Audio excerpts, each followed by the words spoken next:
নারায়ণগঞ্জ শহরের চাষায় ভয়াবহ অগ্নিকাণ্ড। সকালেই আগুনে পুড়ে ছাই হয়ে গেল অন্তত ৩০টি দোকান। আজ শুক্রবার সকাল ৬:৩০টার দিকে নারায়ণগঞ্জের চাষা হকার্স মার্কেটে ঘটে ভয়াবহ অগ্নিকাণ্ড। প্রত্যক্ষদর্শীরা জানান, হকার্স মার্কেটের একটি দোকান থেকে আগুনের সূত্রপাত হয়। মুহূর্তেই আগুন চারদিকে ছড়িয়ে পড়ে। পোশাক, জুতা, কনফেকশনারি, ব্যাটারিসহ বিভিন্ন ধরনের অন্তত ৩০টি দোকান পুড়ে ছাই হয়ে যায়। মণ্ডলপাড়া ফায়ার সার্ভিসের ৩টি ইউনিট আধা ঘণ্টার চেষ্টায় আগুন নিয়ন্ত্রণে আনে। তবে আগুন নেভাতে গিয়ে অন্তত ৫ জন আহত হয়েছেন। তাদেরকে প্রাথমিক চিকিৎসা দেওয়া হয়েছে।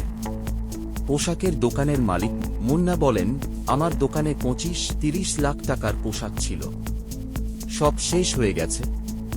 কনফেকশনারির দোকানের মালিক আব্দুল হান্নান জানান, আগুনের খবর পেয়ে ছুটে এসে শুধু একটি ফ্রিজ বের করতে পেরেছি, বাকি সব পুড়ে গেছে।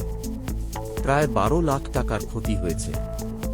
ব্যাটারির দোকানের মালিক ফরিদ মিয়া বলেন, আমার দোকানে প্রায় ৩০ লাখ টাকার মালামাল ছিল, যা আগুনে পুড়ে গেছে। ফায়ার সার্ভিসের স্টেশন কর্মকর্তা শাহজাহান জানান, আগুন নিয়ন্ত্রণে আনতে ৩টি ইউনিট কাজ করে এবং আধা ঘণ্টার চেষ্টায় আগুন নেভানো হয়।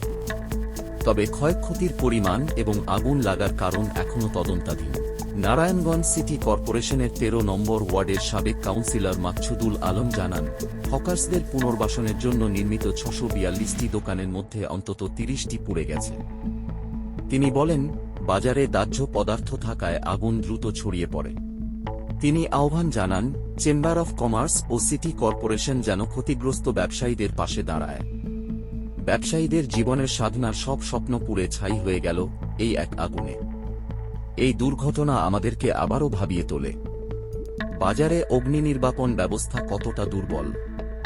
এরকম আরও আপডেট পেতে সাবস্ক্রাইব করুন নিউজ বাই সোহাগ।